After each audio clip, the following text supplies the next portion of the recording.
So there's a lot.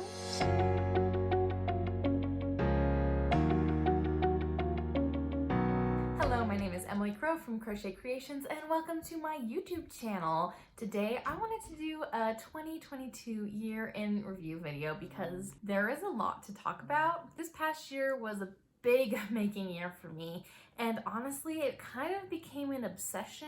In some ways I don't think it was bad. It was something I could rely on. I could grow a lot of skills, mostly in knitting, and I could really experience like this newer craft to me, as well as the traditional crochet that I had been doing for 15 years before that. So I think it was a really good balance of lots of new things, but lots of comfort makes as well. It was a big year of change and growth as I transitioned from doing craft fairs and custom orders to just making for myself and making designs and things. I'd done designs previously, but my focus shifted in where I wanted to spend my time in making, especially in the business sense of things. So you can definitely see all that in all the makes that I made. There's a lot here. I did a lot of making. I have a toddler at home, but honestly, I would knit for like 3 or 4 hours every night, and sometimes I'd have knit nights that I'd go to, and I'd literally bring my knitting everywhere with me. I was almost never without knitting.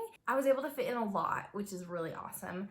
I think that this next year is going to be a little different, so I'll talk about that at the very end in looking forward to 2023 and what that'll look like for me. But I'm really excited to share with you all the things that I made this past year. I do have Ravelry project pages, but not for everything because I'm not super up to date on that. I would love to be better about recording things there, but honestly, all of these makes that I've gathered, I've gotten from my podcast video. So if you haven't watched my podcast, I encourage you to, because that's really where I am most up to date on sharing the things I'm working on, what I've finished, things like that. The order of things might be a little bit incorrect because I just do it in like a 2-week period per podcast. And so I might have, finish one pair of socks before another, but it doesn't really matter.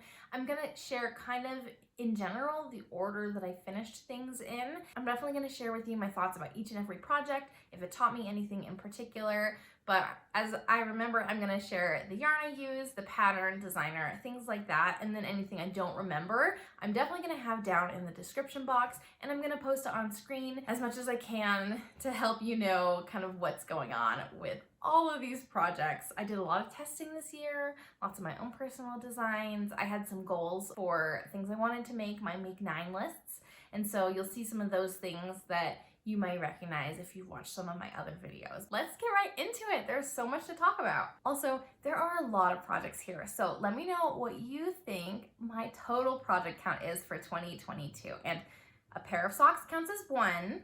Any kind of like newborn set where it's like a bib and a pacifier clip, or like a hat and a blanket, things like that, I'll count those as just one. But how many projects do you think I completed? Let me know your guess down below, and at the very end I'll tell you what I think my count was, though I could be wrong, and we'll find out when I edit this video. My first FO of the year was the Diamond Reflections pillow. It's kind of dirty because we use it and I have a toddler, so I should probably clean it. This is a pattern by Clair of Clair Makery, and it's in her newest crochet book, which is called Crochet Colorwork Made Easy. I had to check on my bookshelf. But this uses tapestry crochet, and I used Bernat Homemaker Deck because I thought that would be a really good hardy yarn to use for like a home decor type of project, and it is hardy. It will wash well. My one complaint, this pattern is written so that you crochet the pillow cover onto a pillow, like a pillow form, and so you can't take it off and wash it separate. I just followed the pattern because I didn't want to have to worry about sewing a zipper or anything, and so that's like my one regret. I can probably throw this in the wash, and I haven't yet. I should try and see what happens. It's a fun design, and I made it because I was gifted the book, and so I wanted to make a project from the book. Clair is really, really good at, Clair is really known for her colorwork pattern, so I definitely encourage you to check her out. So I did quite a few custom orders at the beginning of this year. I was doing markets. I was trying to make some money from my makes. I do enjoy making, and I love seeing my makes go to good homes, and I found that for me, markets and custom orders was not doing that. I had a hard time selling my goods at a reasonable price, and when I would try to list my goods at like a clearance price, they still weren't selling, or someone would want a different color than I had in stock, and so I would feel bad charging them more than what they saw in my shop for a custom order. It was just not good. But I'll go through some of those custom orders right now because I don't have them with me. I'll just kind of run through them and show you pictures. I've got my list over here. So I made the Erica Beanie on 2 separate occasions. The Erica Beanie is a pattern by Knottie Hooks, and I had originally tested this for her. It is a crochet pattern that uses some cabling detail, which is really cool, and I really love the texture. I think I tested the messy bun version, but I made full beanies for these custom orders. I really enjoyed the texture. It is reversible, so there's different texture on each side. So I made that a few times. I also made, and this is probably my favorite custom order, I made some newborn sets. So one of them was 49ers colored inspired, which was so fun to do. I used a gold color, a red, and a white. I used duplicate stitching on the hat to spell the name of the baby that the set was going to. His name was going to be Cole, and that was my first time doing duplicate stitching, and it was actually a really fun way to add that color detail and to make that name like embroidered on without having to do the full color work in the round. So highly recommend if you're just doing a small section of color work to think of doing duplicate stitching. So I knit this hat, and then I also made a pacifier clip that I crocheted using my own pattern, the Sweet Pea pacifier clip. It is on my blog, so I'll link it down below, but just a really easy textured pacifier clip, and so I made it using the same colors as the hat. And honestly, because of all the ends I had to weave in for the pacifier clip, I swear that took me more time to weave in ends than to actually crochet the pacifier clip. Not doing that again. Another newborn set that I made was using some leftover yarn that I used for my daughter and that my mom used for my daughter's baby blanket. So I had this yarn, it's from Premier Anti-Pilling Decay, I think, and the color is called Just Peachy, and so it has peach and white and gray and like a minty green blue color. So definitely a gender neutral but baby type of color scheme. And so I used the leftover yarn. I made a hat, a bib, and a pacifier clip. Again, I used my own pattern for the pacifier clip. And then the bib is actually my Sweet Pea Dribble Bib that I have as a pattern in my shops, and it uses the same texture of the Sweet Pea pacifier clip. Just a nice little texture that is actually featured in a lot of my other patterns from previous years. And then I just did a simple knit beanie for the baby. And so that is just really fun to do, some newborn sets. I also made a bow hat by Uy Uy Crochet. I don't know if I'm pronouncing that right, but I tested that pattern last year, and someone came to my booth and bought the white one I made and wanted a black one, and so I made them a black hat. It's like a tight gauge using cotton yarn, so not my favorite crocheting experience, but it's a super cute hat. I wish I could wear it, but I feel like the style doesn't quite fit me, and so it wasn't getting any use. So that's why I was selling the original one, and so I'm glad that someone really, really loved it so much they wanted to order another one. A different customer asked me to replicate a headband that they had that was kind of like an earwarmer headband combo, and at first glance I thought it was crochet, honestly, that it had been like done in the back loop or something, but then on further inspection I realized it was knit for sure. It was a knit ribbed pattern, and because I know knitting, I was able to make it. I was having a really hard time figuring out how to mimic this pattern.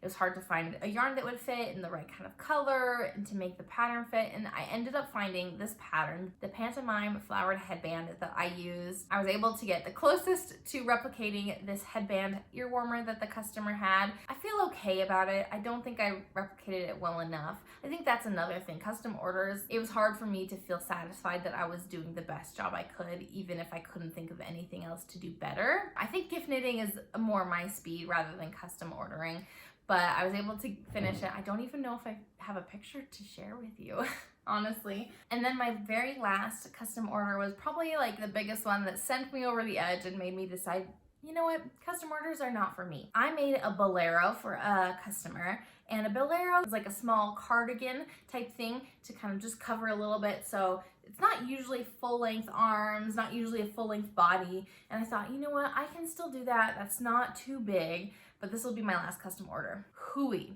Yeah, it sent me over the edge. It took me way longer to do than I thought because I used a fingering weight yarn, crocheting it, and I ended up making it too small on her because I didn't account for like seaming of the garment and how that would kind of cinch things in. or like any positive ease that would make it more comfortable to wear. So she could put it on, but it didn't fit comfortably. So I had to fix it, and that's all on me, but it was still really frustrating. So I ended up cutting off the sleeves and cutting the seams on the side, and then I just added more fabric this way. So I had crocheted like back and forth like this going up the cardigan, but for the additional stitching, I did it vertically.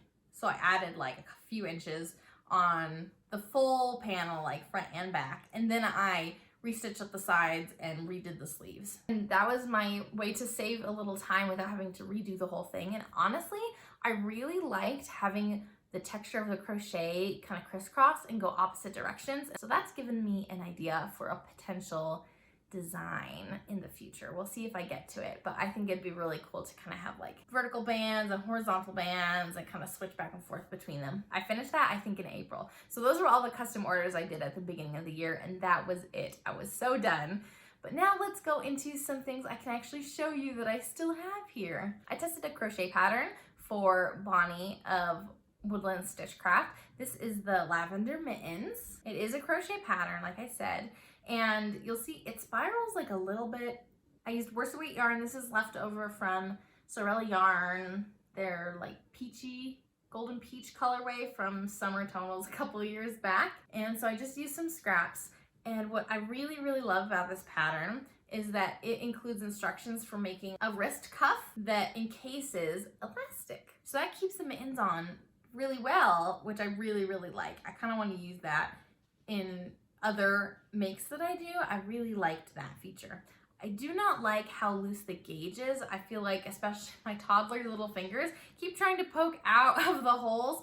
And so not my favorite gauge wise, but they do the job for mittens that are super cute color, and they match a hat I knit her 2021. Just had me thinking about mittens. I do need to make more mittens for 2023 for sure. My next finished object is a big one, and this kind of set off my year in a really great way. So my friend Jessica of JS Threads 14 and I did a love note knit along. We called it Love Note is in the Air, meaning to finish by Valentine's Day, make something for you or for someone you love, I suppose. And the thing about the love note pattern by Tin Can Knits is it is size inclusive from like 6 months all the way up through like 5X. So it's a great pattern to buy and then make for literally everybody and their pet frog.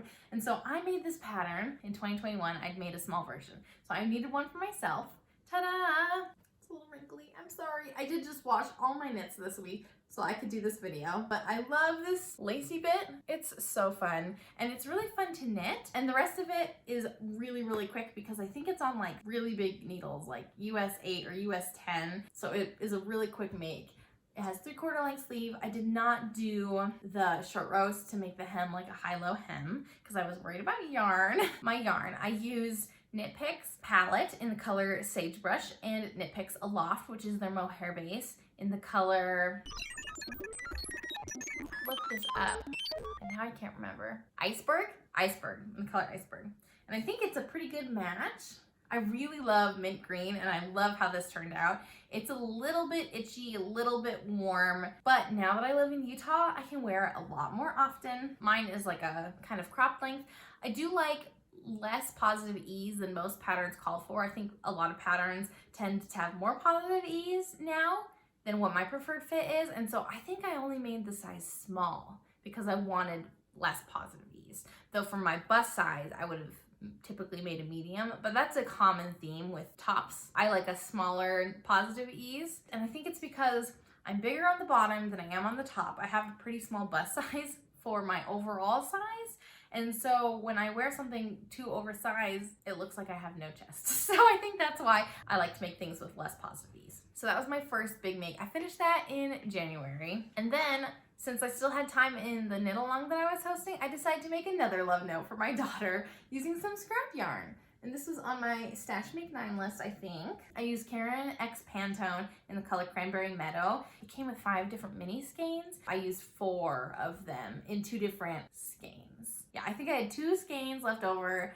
of this Cranberry Meadow colorway grouping. I used 4 of the 5 colors, and I was meaning to fade, and I ran out of yarn, so it's basically color blocked with just like a little bit of striping right at the color changes, but it worked out okay. And perfect fall colors. I love, love, love this. But the yarn is so silky and smooth that it just slides out. I have so many ends that keep coming out because they just will not stay put, which is a pain in the butt. This is a worsted weight yarn. The pattern calls for DK weight gauge. And so I just knit I think I knit the 2T size, knowing that it would turn out a little bit bigger because I was using a slightly thicker yarn. But that yarn is so silky and smooth that it was easy to make it like a tighter gauge. So I don't think it's as big as other worsted weight yarns would have made this pattern. Yeah, so the yarn itself is splitty. It's also very smooth and silky, so the ends keep slipping out, which is just a pain in the butt, honestly. So I do have a couple more skeins of that yarn in my stash that I want to use because they're beautiful colors, but I also don't know if I want to use them. Then my first design that I actually made in 2022. So I did have some patterns come out at the beginning of 2022, but I had completed them in 2021. So 2022 first design I made was the Heartwarming Dishcloth Set. You'll see I used some crochet color work as well as texture to make these hearts. Some hearts look more distinct than others. And then on the other side, I did X's and O's.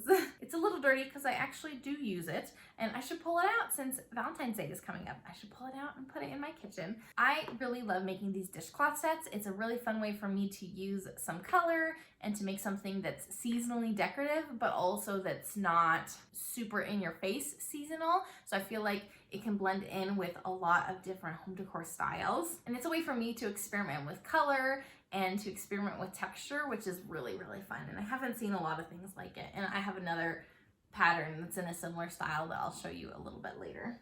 I made some dishcloths to go with that, but I don't have them with me. I'll make sure to pop up a picture. Then, if you've seen this video, this is my Michael sock yarn vlog, and I made 3 pairs of socks for my daughter. And these are using, I think, a 40 stitch count sock. I used 3 different sock weight yarns from Michael's that I bought to kind of compare and contrast and kind of just try the experience. I used the Magic Heel sock pattern by the Autumn Acorn, but I modified it since it's not written for children. And so I just followed the pattern vaguely in order to understand what was happening so that I could make some socks for my daughter. First pair. This is Patton's Croy Color Effects in the color Copper Colors. So really fun. Patton's Croy is definitely more of a sport weight yarn than a fingering. And so you'll see they are way bigger than the other socks that I made using the same exact needle and the same exact stitch counts. Not super hard. I just did like the same amount of stitches in each section, the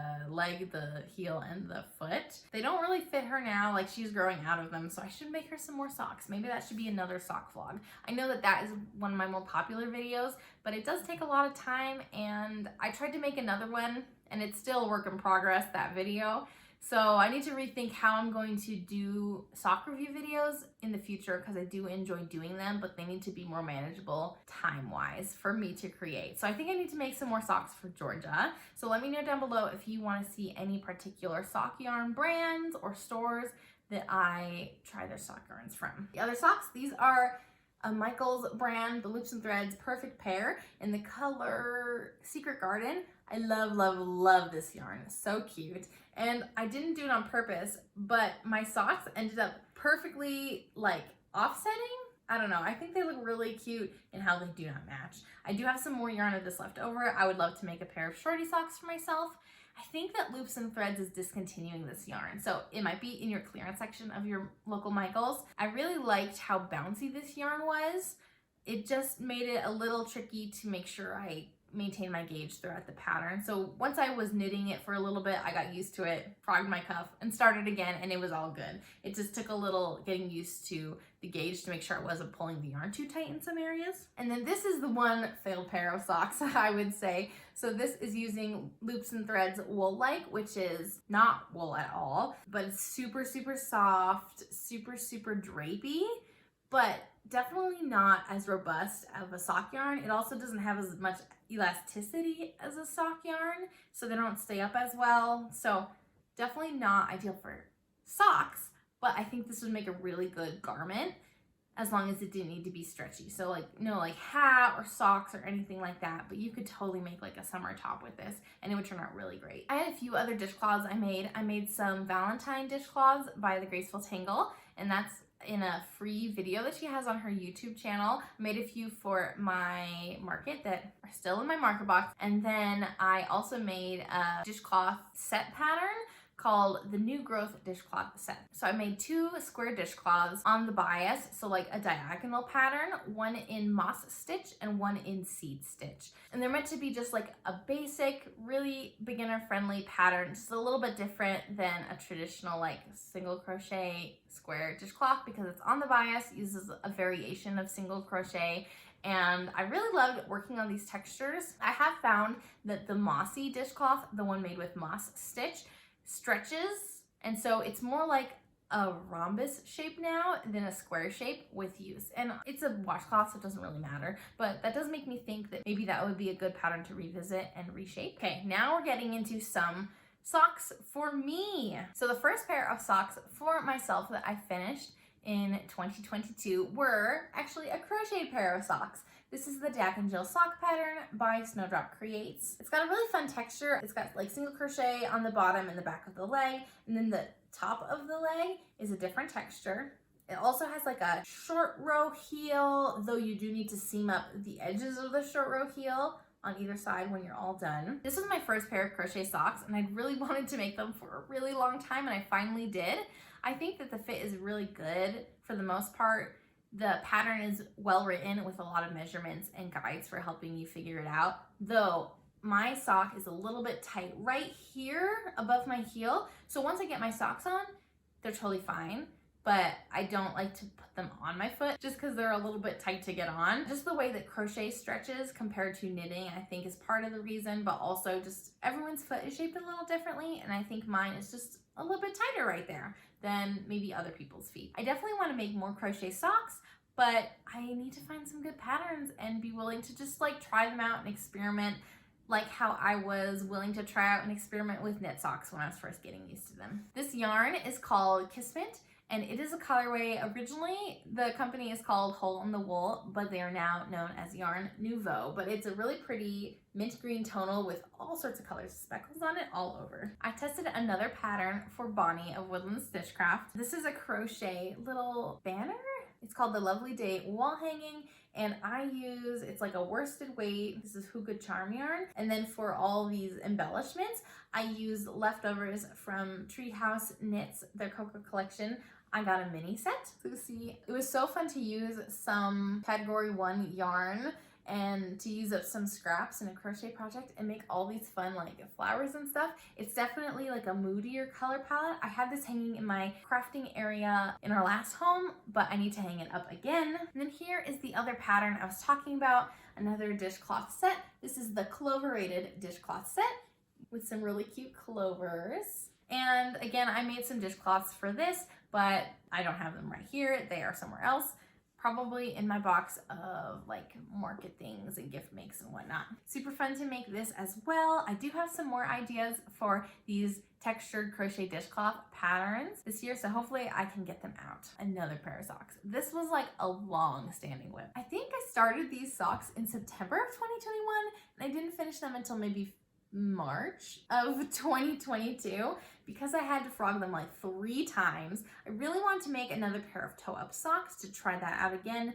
since I had done a lot of cuff down previously and I wanted to try some more toe up. This was kind of towards the beginning of my sock journey when I was just still trialing things, but I could not get the fit to be something I liked. They languished for forever.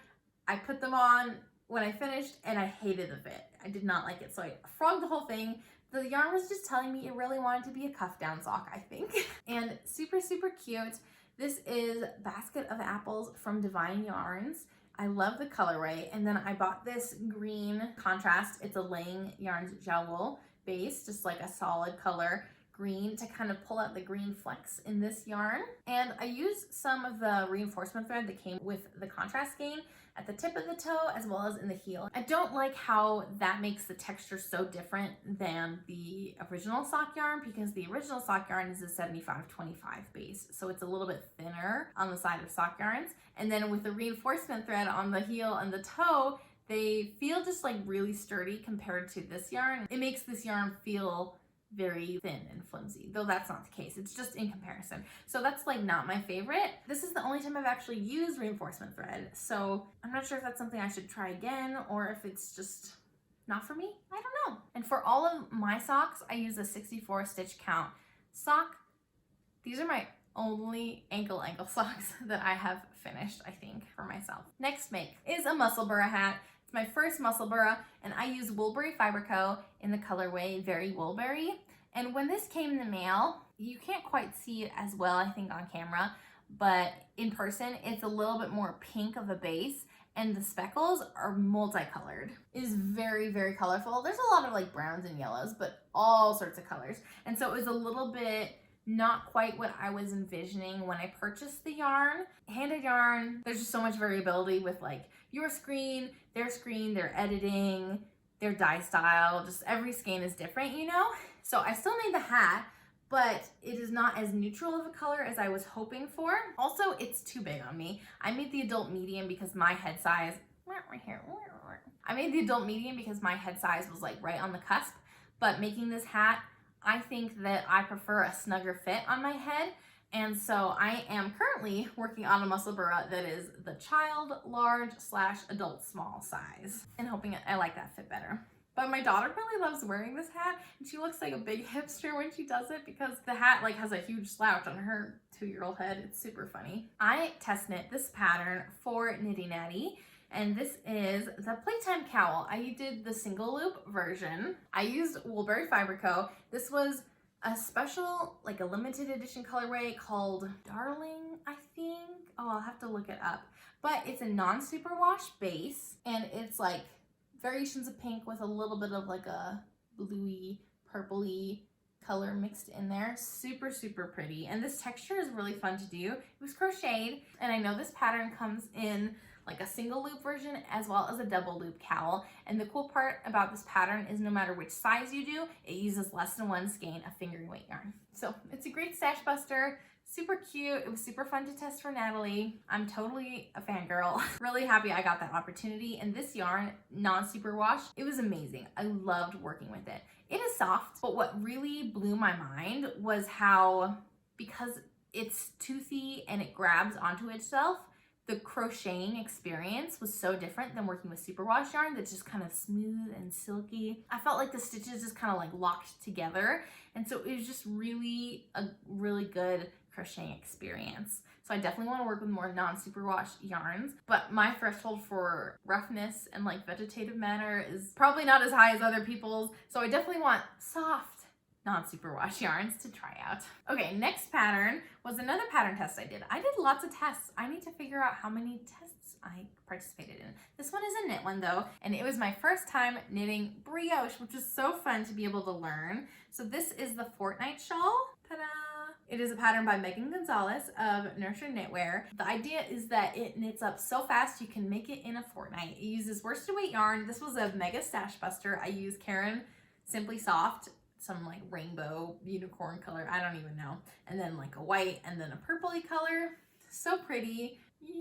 So this was my first time knitting brioche. I spent like an hour one evening watching videos. I think Stephen West's videos were the ones that really like made it click in my mind, and I just worked on a gauge swatch and just practiced, and then I just dove right in. You start at the point, you increase, you make this whole panel of brioche, and then you do 2 color bind off. So I learned lots of new skills in this shawl, which is fun. And then you pick up stitches on either side and knit the wings in just a garter stitch. So that's really nice. You get like the hard but also interesting part out of the way, and then you're just knitting garter. So super easy. I'm really glad that I took a leap to test this and that Megan was also willing to let me test this for her, because I love brioche. It is so fun to do. I need to do more brioche, but this is like a really loud shawl. I don't ever wear it, but If I find someone who would wear this, I would for sure give it to a friend that loves these types of colors because I really, really loved how this shawl turned out.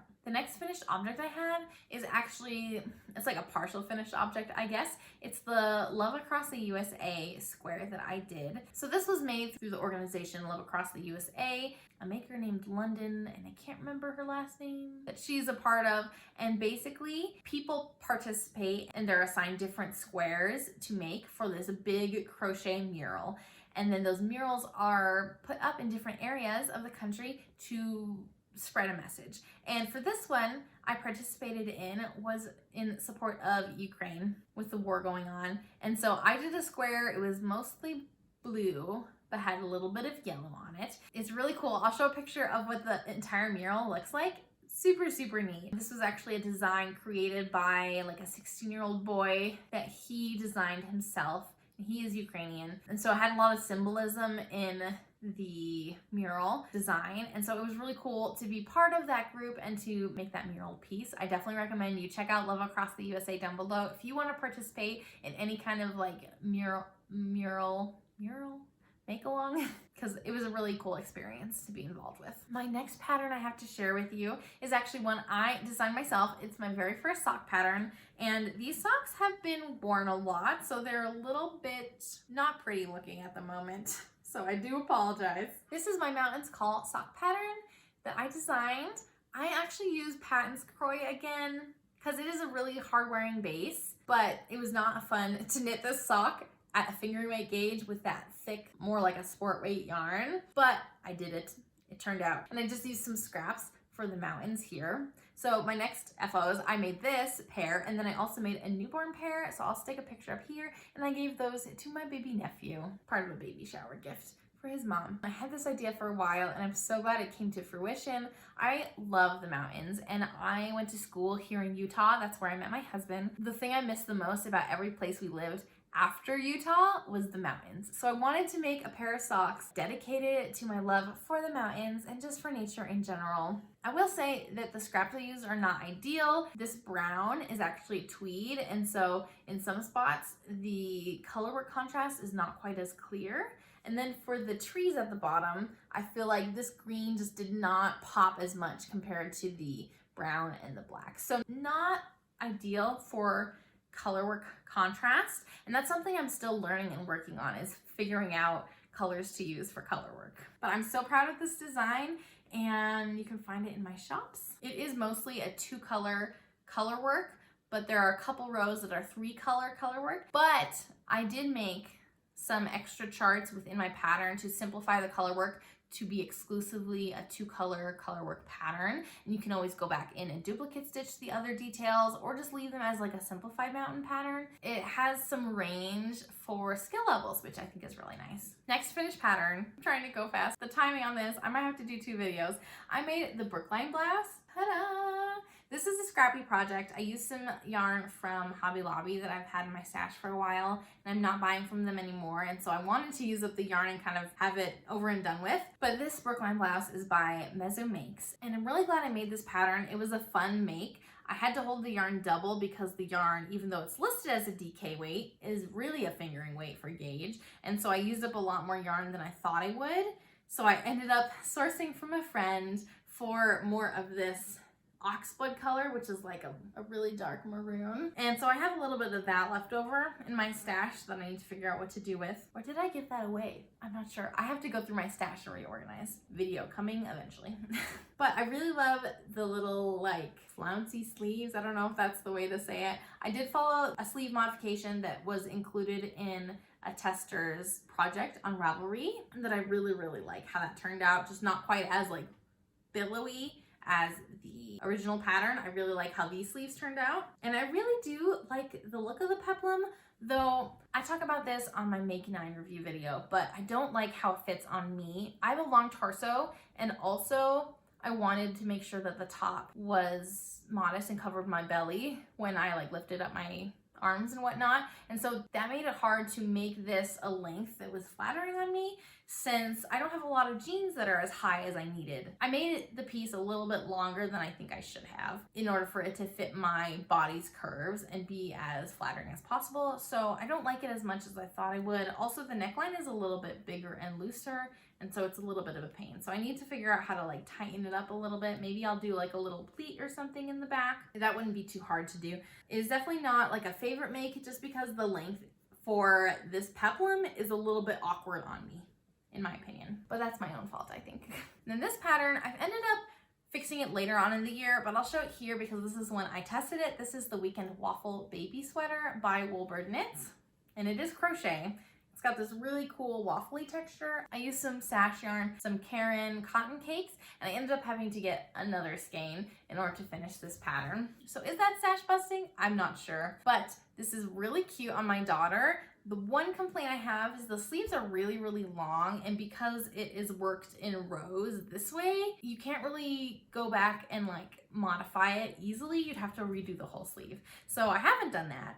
The pattern is made so that you can fold up the cuff. The intention of the pattern is to be oversized in that way, but I don't really like doing that for my daughter. So not like my ideal fit for her, having the sleeves rolled up, but that was intentional per the pattern designer. What I had to do and go back and fix was the neckline.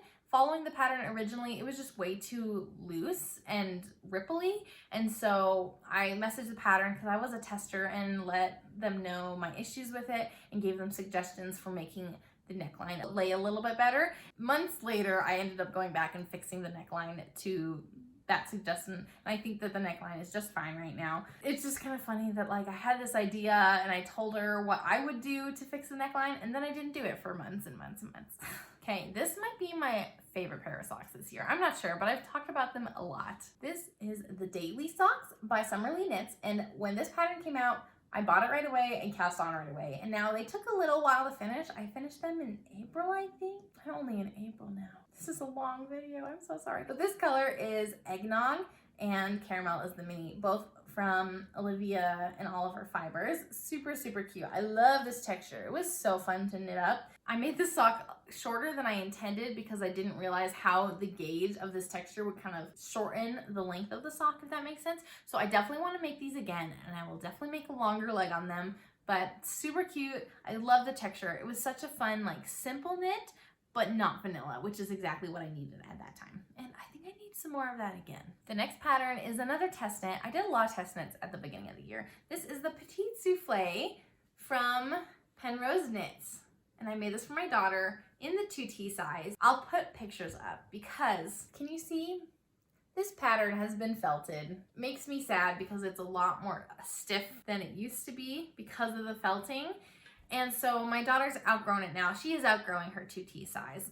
So I need to make her another one of these, but it is so cute. This little ruffle. This is the cutest sweater ever. I need to make another one. But my downfall was, this is in Barocco Vintage DK, which is a superwash yarn, but I had this in on the heavy cycle. I did not put it through a delicate cycle. It ended up felting a little bit because there's just too much agitation. And so even superwash yarns will not survive too much intensity in the washer. So lesson learned, and it didn't necessarily shrink, but it won't stretch now to fit my daughter as comfortably. So need to make another one.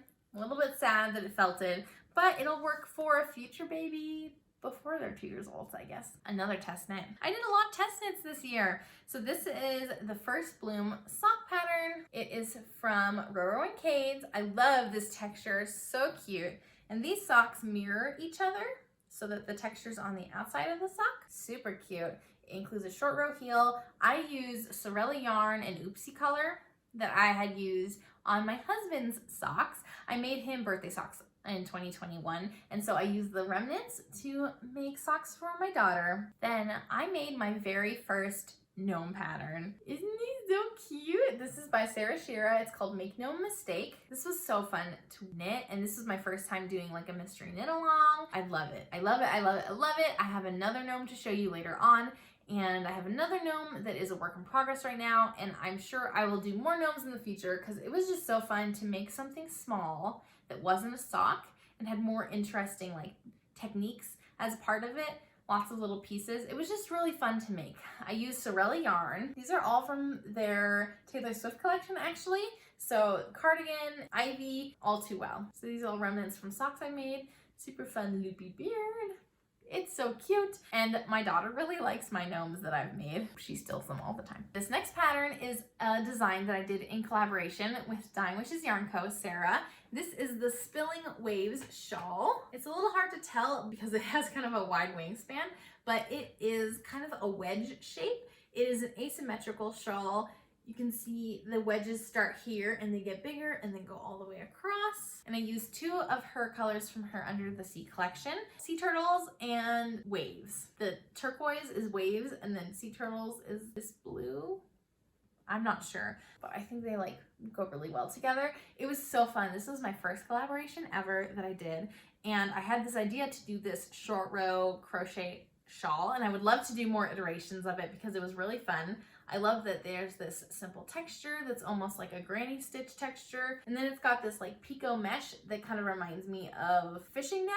I love doing this collaboration. Sarah is an awesome person to work with, and because I was collaborating with her, a lot of her friends volunteered to test this pattern, so it widened my circle of knitting friends online, which was so fun. So I love how this turned out. Want to make more iterations of this type of short row crochet shawl idea. I gotta get working on that for sure. Super, super beautiful. I'm so in love with that pattern and the experience of collabing with Sarah. I hosted another knit along with Jessica of JS Threads 14, and this time was a Pom Pom magazine spring 2022 issue, and it was a very like pastel-y and ethereal type of magazine issue. We made this knit along to make like a summery piece from this magazine by like the first day of summer, I think. And so I picked to do socks. I did the Reverie pattern by Field Wonderful, Allison Lutz. It's got these really fun baubles on top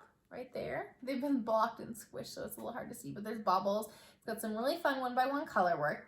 It's a little hard to get on my foot because of the color work. This yarn is by Daisy Stitch Co. It's 2 50-gram skeins that came together. They totally went together. It was like super colorful saturated rainbow, and then it was like a white with rainbow speckles, and you can see it's not white anymore. It's pink for sure, because when I blocked these, I didn't use a color catcher, and so the red dye seeped into the white. It's fine, it is what it is, but this color work is really fun, and it was a new heel for me. It was a garter stitch short row heel, and I honestly think my favorite part is how the baubles end up kind of like a rainbow because of how the colors in the skein were lined up. So I feel like they turned out really, really cute. I didn't even show them on my blocker. Whoops.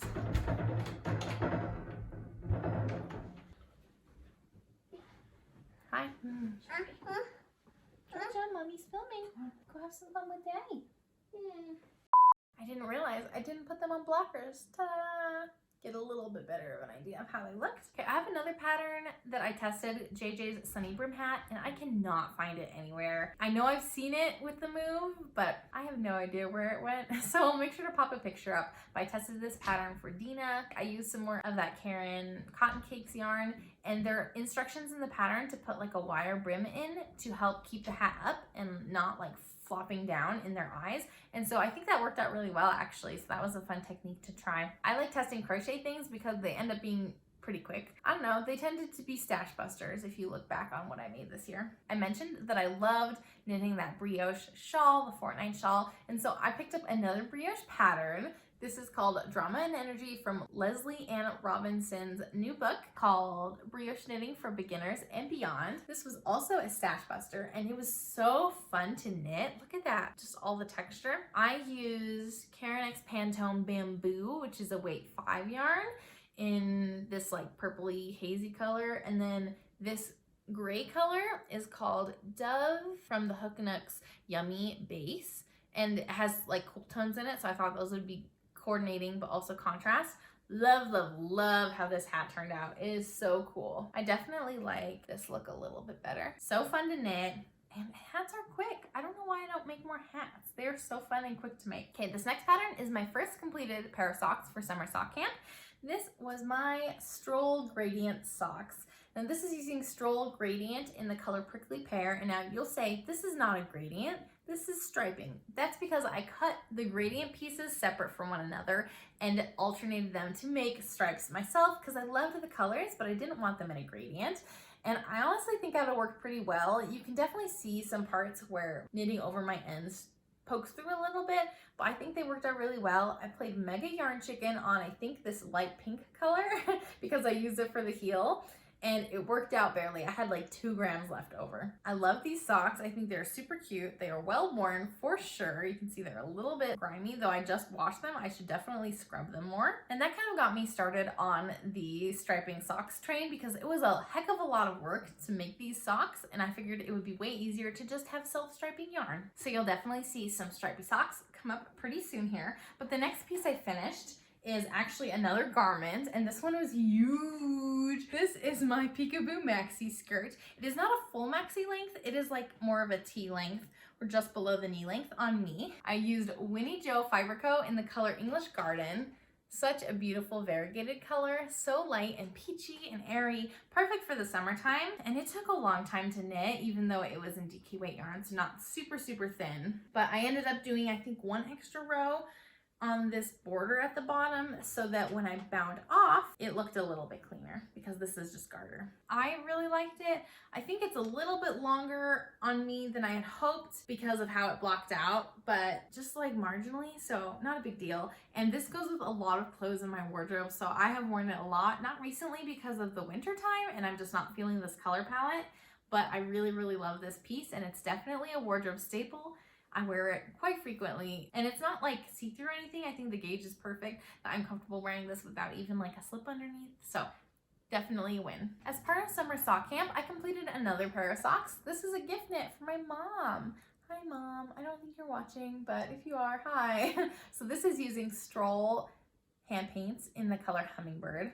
My mom is a blue, teal, green kind of person. And I am on a mission to make Stroll socks for all of my family using all the different types of Stroll yarn so I can compare and contrast the different lines of Stroll in a video. So that's still a work in progress, even though I've completed these socks in June, July, maybe? Yeah, it's a long time coming. Making adult socks takes a while, and especially when they are not a priority. That's my bad. But her socks are done, and then I made my first pair of Desert Vista Dye Works socks as part of their monthly sock club. You can join at any time. Lots of people join at the beginning of the year so that they can have an opportunity to get like all of the cumulative prizes throughout the year if they participate every month. But I joined in July since I was feeling the stripy sock pull, and this is Swimming at the White Sea. So pretty and pastel-y. I'm a pastel person for sure. This is a Fish Lips Kiss heel. My first Fish Lips Kiss heel was my Stroll Gradient socks that I striped, and I fell in love. It's so fun to knit, and so I did it for this pair as well.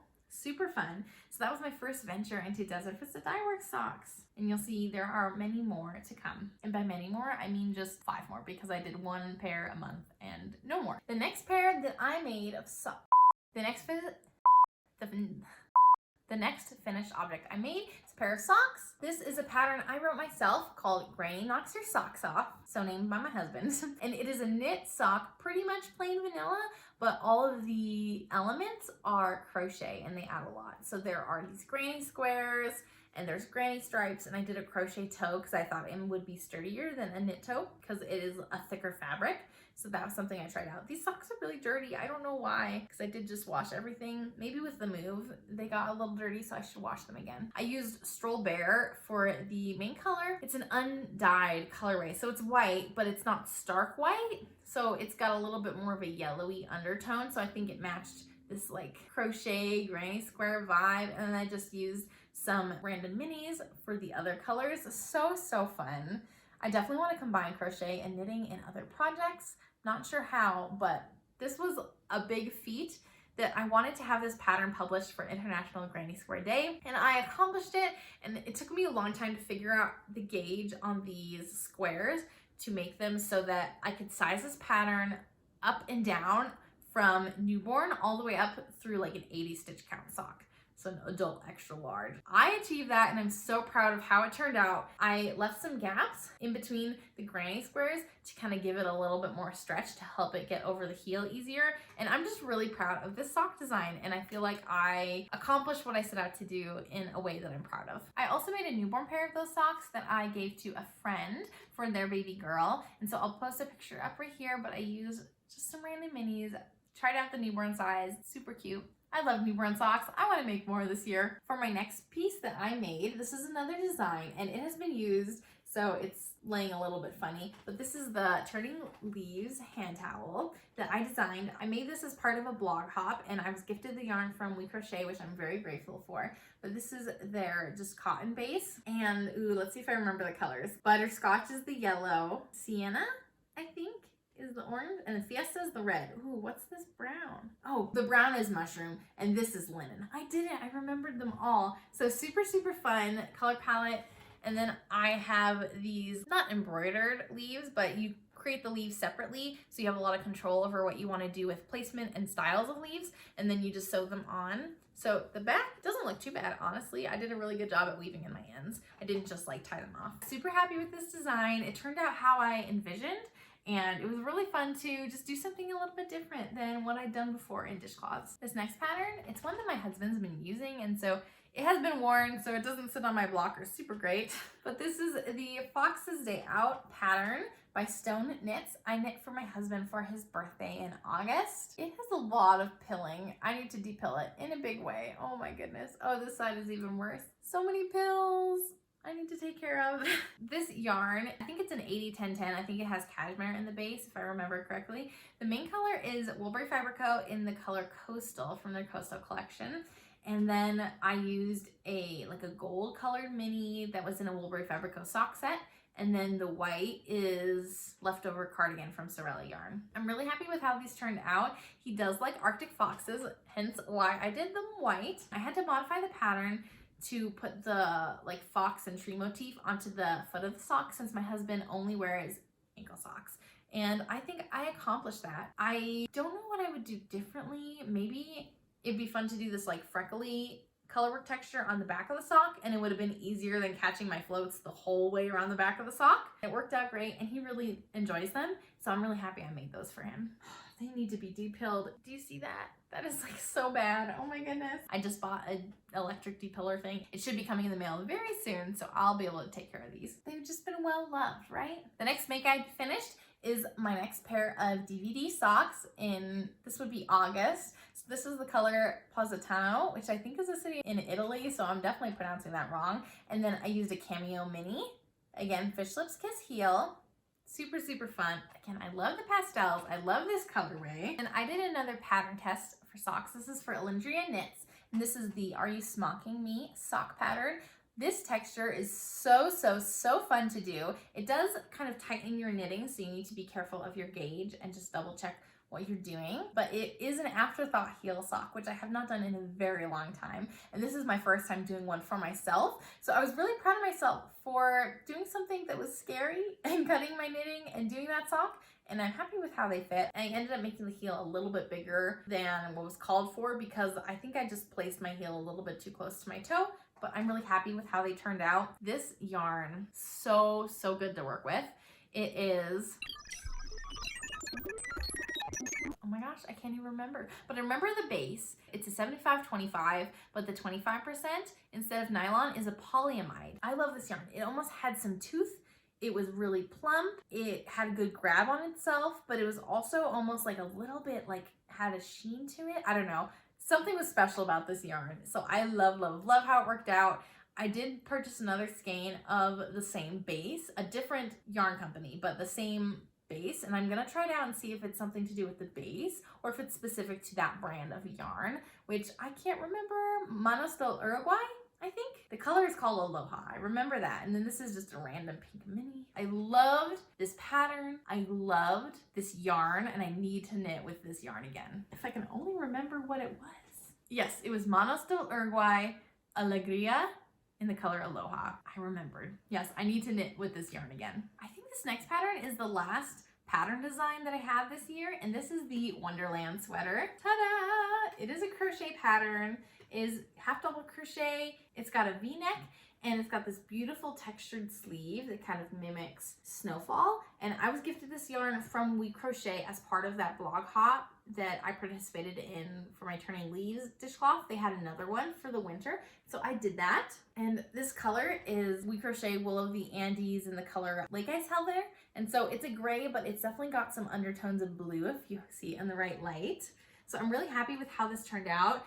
I did find last time I wore this that the neckline was just a little bit bigger on me than I liked. It was showing my bra strap, and I'm just gonna go back and tighten the neckline really quick with some either more crab stitching as a detail or just slip stitching along the edge. It'll be super easy. I just need to go back through and do that. That pattern is size inclusive up through a 5X or a 62-inch bust. So yeah, that's my first garment design in like a year. So I'm really happy to do that, and my very first sweater design ever. So really proud of that design. Definitely want to do more patterns using those stitches and that kind of style. I really enjoyed it, and I hope that you do too. My next finished make is for my daughter, and this is a Moonglow dress. It's so cute. It's like she cannot be this tiny. Can she be this tiny?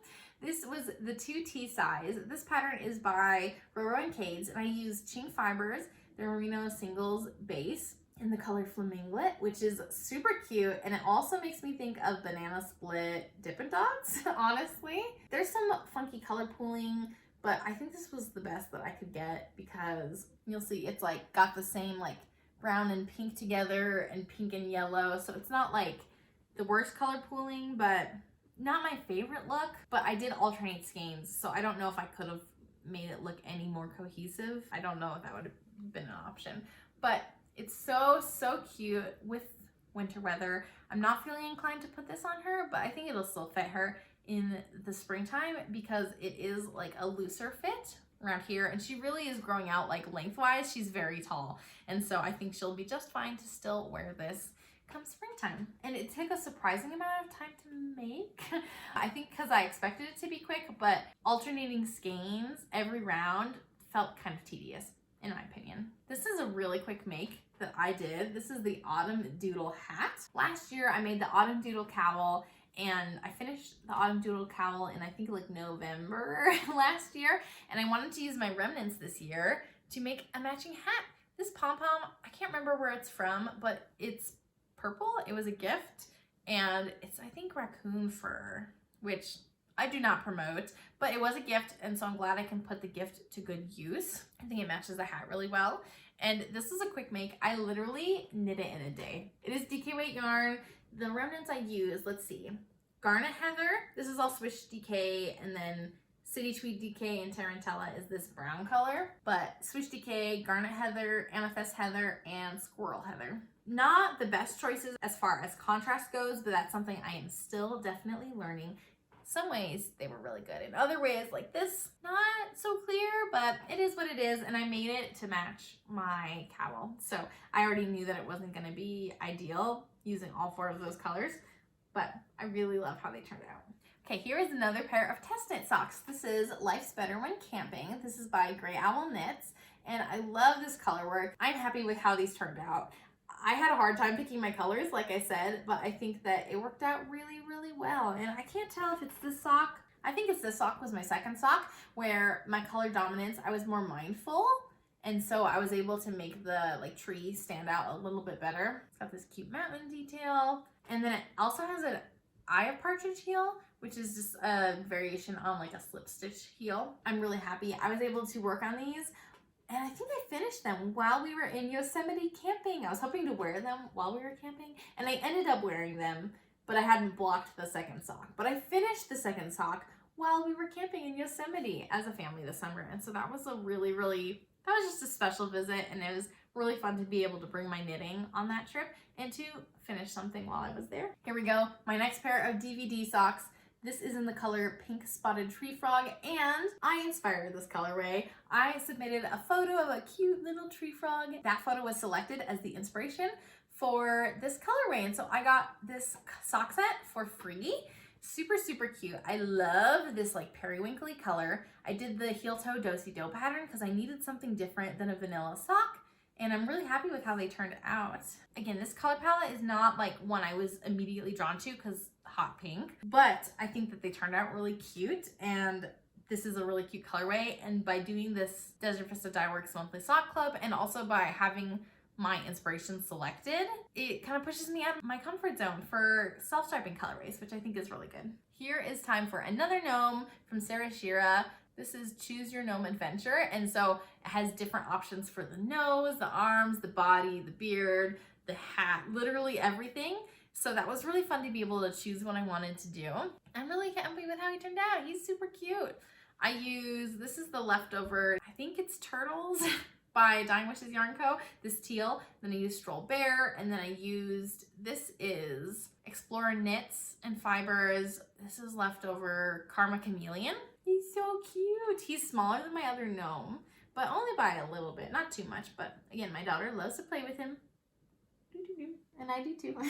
I was clearly on a toy kick because then I don't have it with me. It must be somewhere in my daughter's toy stuff, but this is my mini crochet owl that I made so I could teach some young girls at my church with like the youth group how to crochet. And that was an experience. I struggled. I definitely need to learn a lot when it comes to teaching children how to crochet, but it's a learning experience. And I think this owl is really cute. I popped it up on my blog. It is a very easy amigurumi pattern. It uses a lot of like felt and hot glue to add more details, but it's just a really fun, easy owl shape. So super cute design. So if you are a crocheter and want to try amigurumi, this would be a great first pattern. My issue with trying to teach these young girls to crochet is I shouldn't have started with this pattern. I should have started with something simpler than amigurumi. That's something I learned for next time, if there is a next time. Another toy, I made a Minotaur, and this is from Crochet by Ricky's new book that has like 40 creepy creatures and cryptids, I think is what it's called, and I made the Minotaur.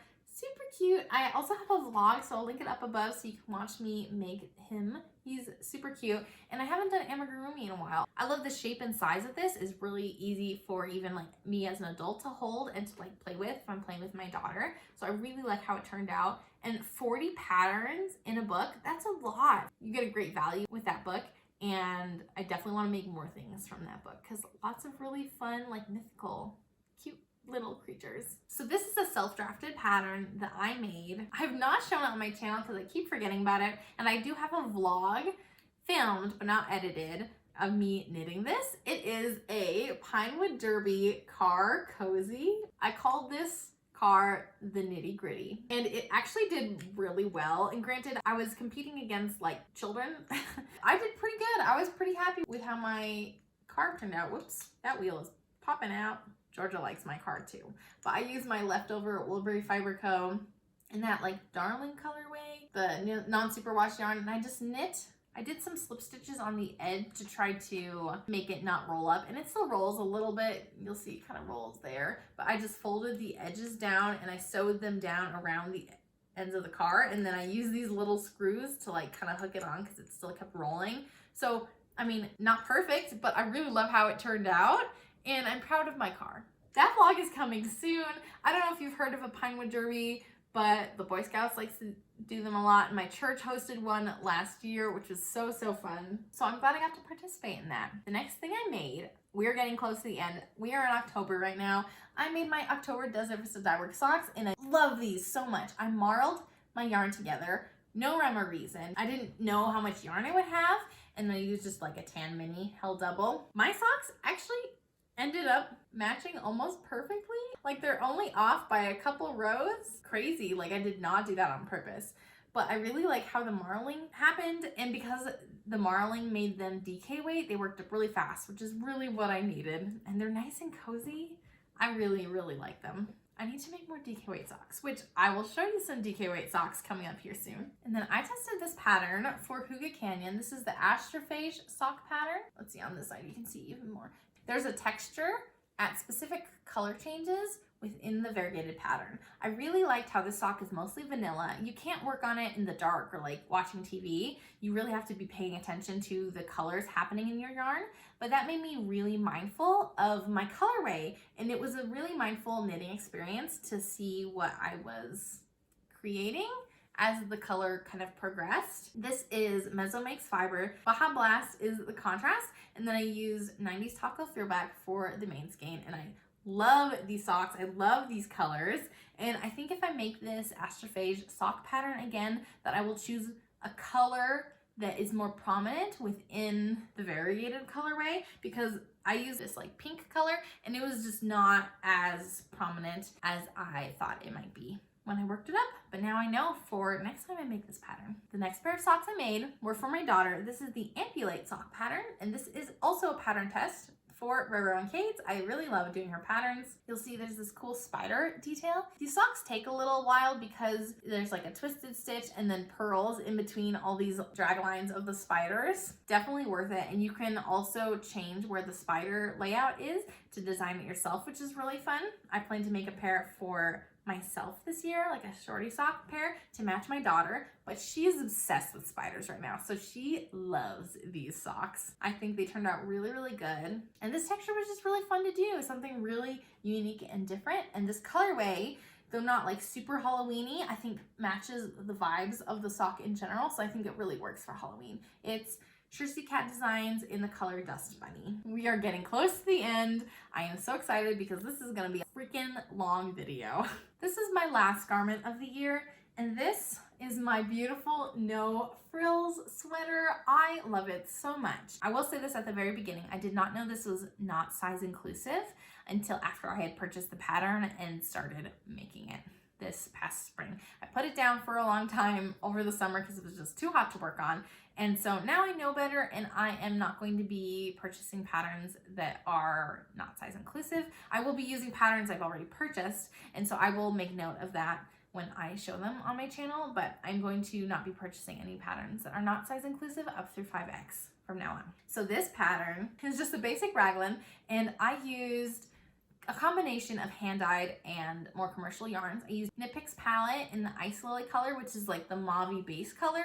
And then the mohair that I held with it is Madeline Tosh Impressions, which is the mohair line, in the color New Moon, which is this beautiful like navy blue and turquoise and mauve and beige, like variegated colorway. So beautiful. And I love how it paired together. It made this sweater so fun to work on, even though it was really simple, mindless knitting. It did not feel like a slog because just seeing how the mohair like came to life with every single stitch was just awesome. I bought the mohair with some birthday money, 2021. So I wanted this sweater done for my birthday this year, and I finished it in time, which is awesome. I've worn it so much.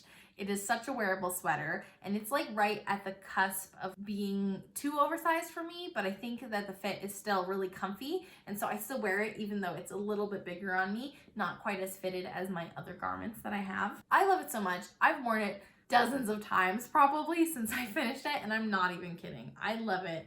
I love it. So I definitely recommend taking a simpler pattern and using a variegated mohair to really make it something special and unique. I love, love, love how this turned out. I had another quick make, another hat. This one is a cabled hat. This is the Loopty hat by Abby Knits. I love how this turned out. So this pattern is cabled, and what made this hat really special is I used some yarn that I bought locally that is made from local fiber back in California. So there's a farm called Deer Hollow Farm. If you've heard me talk about this, I'm sorry, but I have to talk about it again because I love this. Deer Hollow Farm is within a county park, and you can walk just a mile into the county park on a trail and get to the farm and look at all the animals. They have some programs and events and things there too. And that is like a really special local destination back in the Bay Area of California to me. It's in Rancho San Antonio County Preserve. I was living in Sunnyvale, California. So it's like in Sunnyvale, Los Altos, Palo Alto kind of area. So they had these sheep on the farm, and they'd never done anything special with the wool. I had asked them, like, what do you do with the wool? They didn't have any plans. Then I went to a yarn store, amazing yarn store, which is in Emerald Hills, California, and they had this skein which was made from that fiber. They had very recently gone and sourced the wool from that farm because they were just throwing it away, and they had it processed, and then a local spinner spun this yarn. So I was able to buy a completely local skein of yarn in this beautiful chocolatey brown colorway and make it. And then I wore this hat to my very last visit to Deer Hollow Farm. It was just really, really special. Buying local is always special, but this is just like so special. Right before we moved from California, I was able to have this finished and take one more time to go visit that beautiful, beautiful farm with this hat that was made from the fiber of those sheep. I love it. I mean, I love the color, but I love the story and the meaning behind it, and it was a fun pattern to work up to. Okay, this is kind of an interesting FO because I finished the first sock in August and I didn't finish the second sock until November, but this is the hike sock pattern by Northwood Knit Co, and this is like the light version and fingering weight. It uses a few different ribbing textures throughout. I use the Vintage Ornament Sock Set from Woolbury Fiber Co. Pulled me out of my comfort zone because I like my sock sets to coordinate, but this red doesn't connect with any color within the main skein at all, but I think that it is still a really good contrast, and I'm really happy with how these turned out. I knit one sock in August for the pattern test and didn't do the other sock until like November because it just wasn't a priority, but I knew it had to happen. I couldn't wait too long. I finished it, yay! Did not have second sock syndrome. I just didn't have the needles available or the time available, and then I made it happen. We are getting to the final stretch, and now all of these patterns I talked about on my most recent podcast, so I'll link that up above, and I'm gonna go through these ones really quick, like rapid fire round, because I talked about them on my most recent podcast. I made some socks for my friend, and these are a group of socks that I do not have with me because I gifted them to a friend. She had purchased one skein, the purple skein of yarn for me. It's Cozy Wool Merino from Loops and Threads, and it's a discontinued yarn, but at the time, I went and purchased the Spice colorway, which is like an orange color, so that I could use both those colors to make socks for my grandparents last year. And then I used the remainder of the skeins, since they were 150 gram skeins, there was lots of yarn left. I made socks for this friend that bought the original skein for me. For her birthday, I made socks for her and socks for her toddler that matched, stripey. I made socks for their babies. They were pregnant with twins. They've had their babies now, which is so exciting, but a boy and a girl, and so I made purple newborn socks and these orange newborn socks. So cute. So I had a family of socks. I did not make socks for her husband, so I do apologize. Sorry, Matt. This was for Kelly's birthday. This wasn't for your birthday. So I made socks for all her kids to come, and for her. I'm really glad that I was able to make time for that. It was kind of a stressful time with us getting ready to move, but I really wanted to prioritize making that gift for her. She's someone really special to me, and I really wanted to show her some love. So I have a picture of all those socks for you. Okay, rapid fire round. This is the Wren Sewn Cowl that I tested from Megan Gonzalez of Nurture Knitwear. Again, I really love her designs. I love this texture, the cable and the lace together. I'm really happy I was able to test this for her, and I love how the pattern turned out. This yarn is Voyager Yarn Company in the Coronado base in the color Creme Brulee, and it's got some like tweedy bits in it, but they're really integrated into the fiber of the yarn. This yarn is like a wool acrylic blend. I'm just really happy. It's a neutral, but you look closely and you realize there's all these little speckles of color, which is just really fun. So I'm really happy with how this turned out. Again, it was a really stressful time as we were getting ready to move, but I needed to make time for that, so I did. And then my November Desert Dye Work socks. This is another colorway that I inspired with my picture. So this is the Cosmos. I'll show the picture right here so you can see the inspiration. I used a charcoal mini to go with it to kind of fit the dark sky space mood. And then I did an alternating slip stitch pattern, just like slip one, knit one at every color change throughout the self-striping color, just to add a little bit more interest because I was so sick of vanilla socks, especially vanilla stripy socks. It's all socks from here on out. The next pair of socks that I finished were for my father in his Stroll Socks. So this is Stroll Tweed in the color Prussian Heather. He wanted very tall socks, so he's gonna get very tall socks. These are a belated Christmas present. Not a super fan of like the tweed bits popping out of the yarn. I really want to pull them all out, but I am refraining. Finished his socks. They are just vanilla.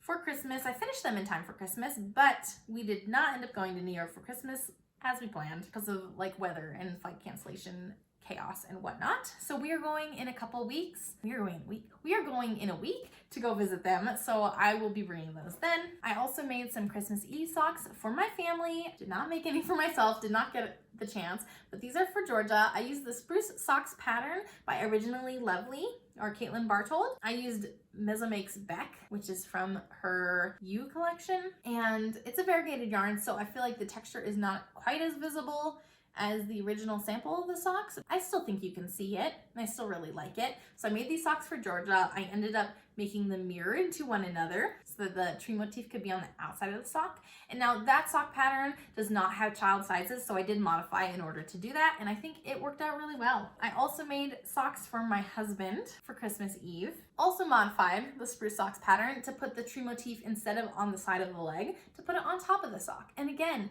it worked out better than I could have imagined. So I just borrowed some stitches from the gusset and then from the sole of the sock and moved them onto the instep needle because I like to do magic loop most often.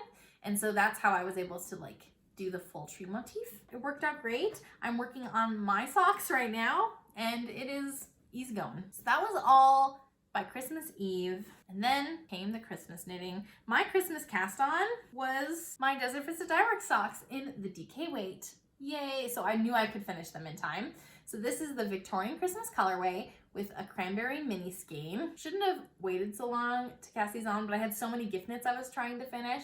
And with moving and Vlogmas and everything, things are just really busy. This was our very first Christmas in our new home, which is a Victorian era home that is 150 years old, and so I definitely wanted this special colorway. I'm so glad with how they turned out. Christmas cast on, Christmas socks, yes, but I finished them in like 3 days. I do really love these socks, and because they're DK, they worked up really fast, and they're nice and cozy. I finished another pair of DK weight socks before the end of the year, but this pair was like 98% of the way done. I just needed one toe left to do, but I ran out of yarn, so I was waiting for that yarn to come, and then I had other things on my plate. So in the hiatus between Christmas and New Year's, I made sure to finish the toe so I could finish this pair. This is the Laid Edges sock pattern by Kelly McPherson. I used Dying Wishes Yarn Co. from their Autumn Equinox box. And this is the color Basic Birch and then Pumpkin Spice. I love how it turned out. I started knitting this sock in a vlog, like how much can I knit in a day kind of vlog. And you can check out that video to learn more about how much I could knit in a day on a crazy day that was very busy. But then also I included a tutorial for doing this really cool stitch texture because the pattern is free, but the written explanation was a little vague for me, so I had to kind of figure out exactly what that would look like. And so I shared that tutorial on that vlog, so you can check it out there. Again, free pattern, highly recommend. Super fun to do textured socks, especially in DK where they work up so fast. Penultimate project of the year. I finished my little brother's Stroll Socks for Christmas, and I didn't finish them by Christmas, but we weren't going to New York for Christmas anymore, so I didn't worry about finishing them for Christmas, but I finished them before the end of the year. I used Stroll in strawberry and black, and he just likes the shorty socks, so really glad to have those done. I do need to block the second sock before we go on our trip. Finish that, which is really satisfying. I'm almost done finishing Christmas socks for my family. Then the final project I completed in 2022. These are my Advent socks. This is the 24 Days sock pattern by Potter and Bloom, and I modified the pattern since I didn't want to rotate through all the colors multiple times to get the length I wanted. I wanted only one stripe of every single color. I looked at a bunch of project pages to figure out how many stripes people tended to do on the foot. And so then I did like 5 stripes on the leg, and then I measured how many stripes were in an inch and then compared that to how long my foot normally is, including the gusset, and figured out that I needed 20 stripes on the foot, and I already had 5 stripes up here, so that meant I only could do 19 down here, and I was like, you know what, that's close enough. So I just switched and did the heel and then did 19 stripes on the foot, and then the toe I did in the main color of the sock. So I finished my first sock on Christmas Day after opening the full skein of my Advent set. This was from Stress Knits yarn. They're Plenty Holidays colorways. Love, love, love these tonals. I liked the colors as I opened the Advent packages, but I loved working them up. I'm really glad I made the time to do that. And then I finished the second sock New Year's night. So technically I finished at like 12:05 a.m. with the knitting, but I hadn't gone to bed yet. So I still count it as a 2022 FO. And then I wove in the ends on New Year's Day, but the knitting was basically done in time. I'm counting it, my making, my rules. So that's a lot of making. Oh my goodness, so many things. And like I said, I was a little bit almost obsessive with my making. This year, I'm seeking more balance as I'm looking for a nursing job. I'm feeling ready to go back to working in a hospital in a nursing setting. And so I'm looking for a job to do that. So I'll have less time at home. But then also I want to focus more on my mental health, my spiritual health, my physical health. But while knitting and crochet are a big part of that for me, I also want to make time to read books and to study scriptures and to exercise and to do those things that bring me joy and to have more of a routine of self-care. I don't think I will have this many projects next year, but you'll have to tune in to see what I'm working on and what I prioritize and kind of how things go as I still incorporate the fiber arts into my day-to-day life while also making room for other things that are important to me, which I think is like the big struggle of life is, you know, figuring out how to make everything fit in a reasonable way, and different seasons of life changes how that looks. So I'm definitely moving into a new season of life. So we shall see kind of what that looks like for me. Let me know if you were right, but according to my count, oh, I didn't mention, I also had 6 finished objects that were design submissions for a book as well as for a magazine. That's 6 more finished objects that I can't share here. It looks like I have 75 finished objects plus 6 of those design submissions, which means 81 projects. I could be off by 1 or 2. So editing Emily, let us know how many finished objects I had according to my rules I set at the beginning, and let me know down below if you were correct in guessing how many I had, because I think that's kind of fun to see. Definitely more projects than I thought. I have a crazy amount of socks, but it's fun to see kind of where my making journey led me, and I'm going to use the information from everything I made in 2022 to better make my goals for 2023, knowing how many garments I tend to make, how many summer projects versus wintry cold weather projects, and just kind of use that in order to set some good goals for 2023 on the 23 items that I want to make sure to make in 2023. So if you want to follow along and see what those goals are, make sure to subscribe down below and let me know what some of your favorites are from this past year. I would say favorite sock pattern, the Daily Socks by Summerly Knits. Such a fun, easy texture. Favorite garment is no frill sweater. It's the perfect wardrobe staple. It's going to get worn out before I get sick of it, I am sure. Favorite like accessory that's not a sock, probably my loopty hat, just because the story behind that yarn is just so special to me and special to my time spent living in California. Those are kind of my favorites. Let me know down below what your favorite makes were from this past year, and if there's anything that you would like to see me make next year, because I would love to hear about it. But I've been talking for a very long time, so until next time, happy making. Bye!